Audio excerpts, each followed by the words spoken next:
Hey there, I'm Stephanie Nichols, and I'm a certified life coach that focuses on post divorce growth. So, in other words, I help moms like you to use the experience of divorce as a catalyst for growth that may not have happened if it weren't for your divorce. But before we dive into these three steps, I want to quickly talk with you about why it's so hard to stay calm when you're communicating with your ex. The reason that most of us have a hard time staying calm when we're engaging in a difficult conversation is because we have a human brain.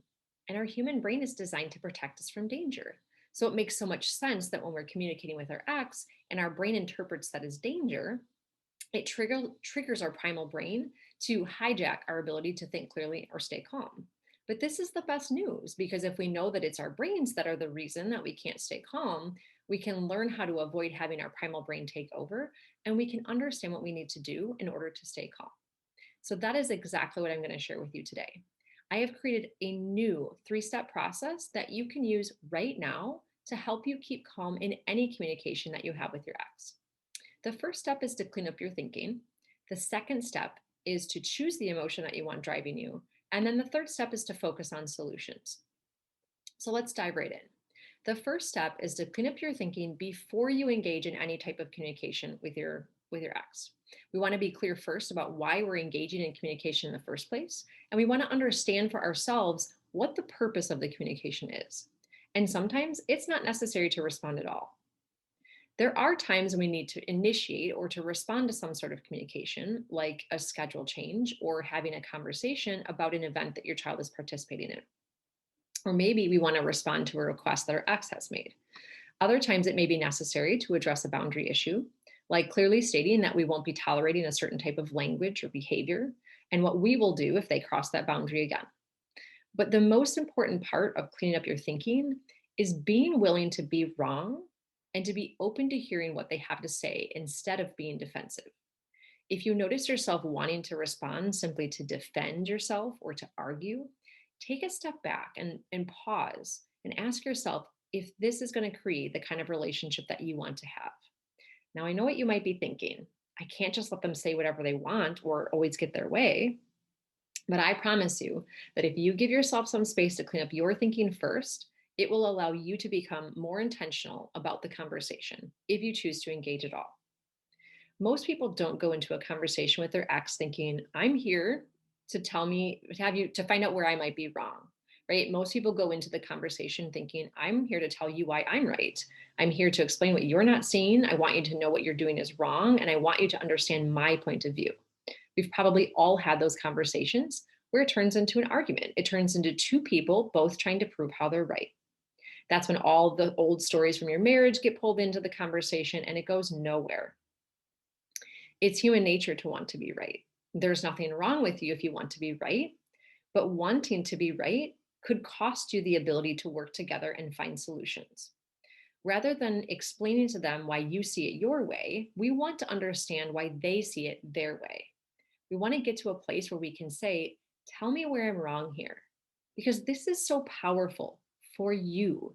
You're in the driver's seat now of your own emotions and your own experience.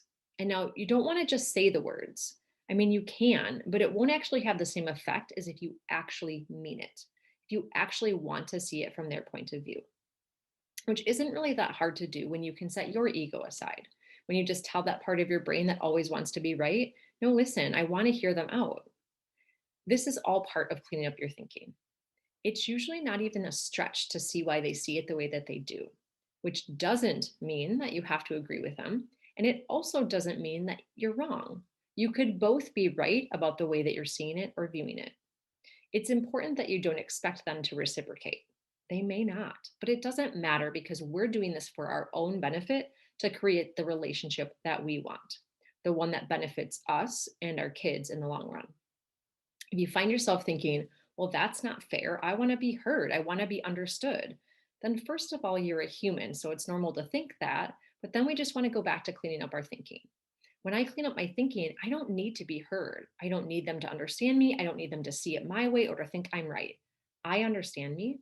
I hear me. It's okay. They may or may not, but I'm not going to put my emotions in their hands. I'm going to choose to be there for me. Step two is to choose the emotion you want driving your actions. We all know the negative impact it has on our kids when we don't get along with our ex.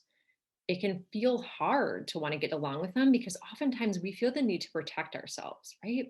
And we don't want people to take advantage of us. So we put up our guard and we get defensive, which is usually not what fosters a healthy relationship. This is why choosing intentionally the emotion you want is so important. Most of us engage in communication when we're feeling defensive, angry, or frustrated. And that's why it turns into a fight. That's why it turns into two defensive people. Your ex probably hasn't learned this process. That's okay. We get to take the lead here. It's much more useful to be open, understanding, compassionate, and curious. I like to even be confused when communicating with my ex. I find that just being confused serves me better than being defensive or angry. I might say something like, I'm just confused because I thought we both wanted to work together and set an example for our two boys, but it seems like we're on different pages. Help me understand where you're coming from here.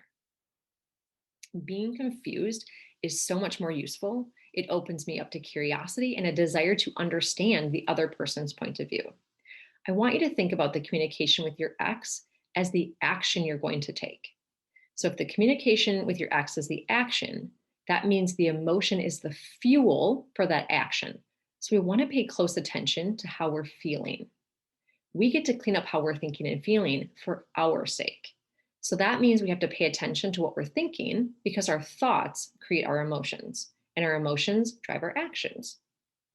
We want to take a look at what we're thinking that's creating our current feelings and then intentionally choose the emotions we want driving us. Whatever emotion you want it to be, choose it intentionally. Don't just settle for defensive or angry. Step 3. The third step is to focus on solutions. It's easy to want to stay focused on the problem, I promise. But this is what keeps us stuck.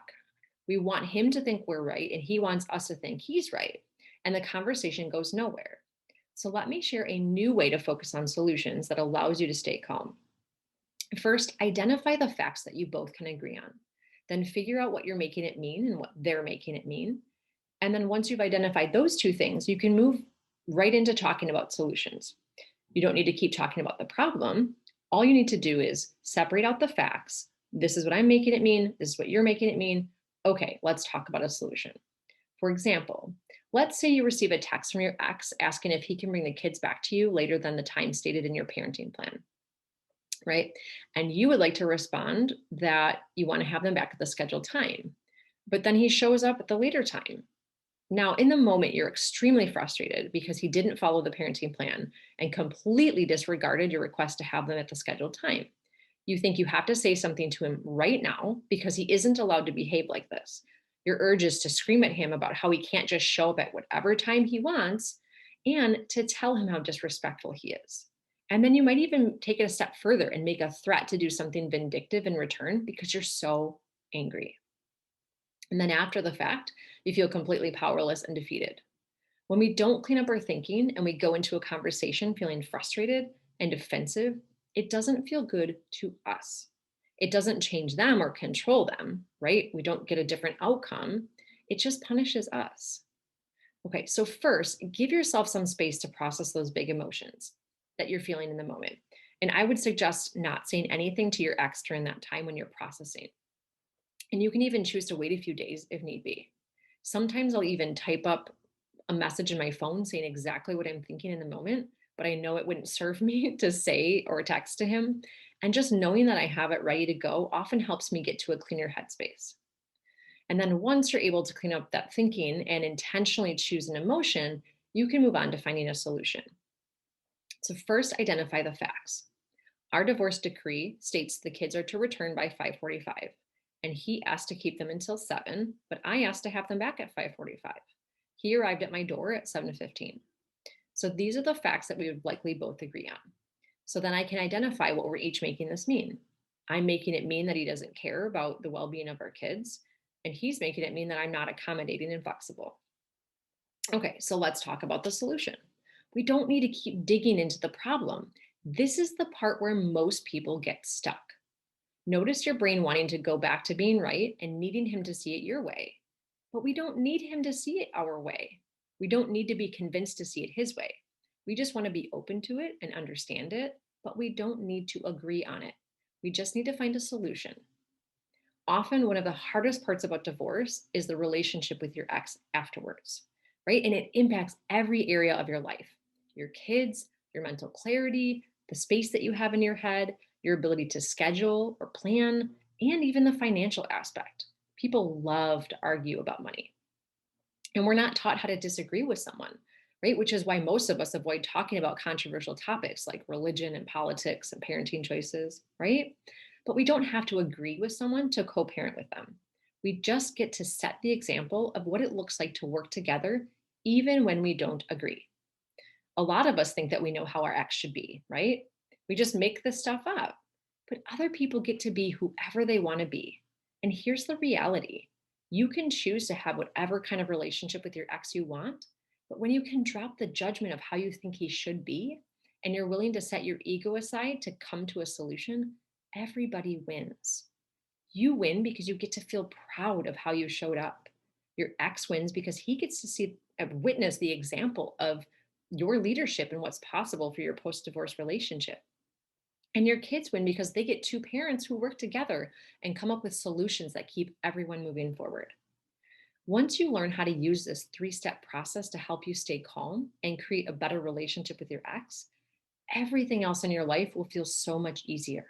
This is exactly what I teach my clients: how to use the experience of divorce and the relationship with their ex as a catalyst for growth into a life they can truly enjoy.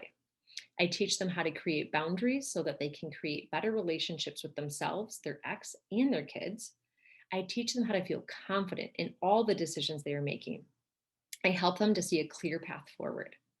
I give them strategies so they know exactly how to stay calm when they communicate with their ex. I teach them how to skip the part where they judge him and try to control him. And I give them tools and coaching for when they're feeling stuck to help get them moving forward again. Every single one of my amazing clients started their journey with a conversation with me. So many of us try to do this work all on our own. We think eventually it'll just get better over time, or that it's never going to get better, so why bother? But there is so much power in knowing what's possible when you have support from someone who has been there and can help you. I work with clients who have the courage to try new things, who are committed to taking action to get to their goal, and they're open to seeing what they're capable of, even if they aren't sure or if they have doubts about it. I offer a post divorce growth strategy session as an opportunity to see if you're a fit for my 3 month program. During your session, we'll discover where you're at right now in your post divorce growth journey. We'll envision what you want your future to look like, and we'll identify the obstacles that are holding you back from getting where you want to be. I love working with moms who are tired of giving other people control over their emotions and they're ready to get back into the driver's seat of their life. If this feels like the help you're looking for, scroll below this video and grab a time slot for a post divorce growth strategy session. And then at the end of the session, if I think you're a good fit, I'll invite you to work with me one on one. And together, we'll clean up your thinking, we'll intentionally choose the emotions that drive your life, and we'll focus on solutions and keep you moving forward. And if we're not a good fit, that's totally okay too. I have a lot of free resources that I can recommend so you can keep going on your own. I can't wait to meet you and show you what you're capable of.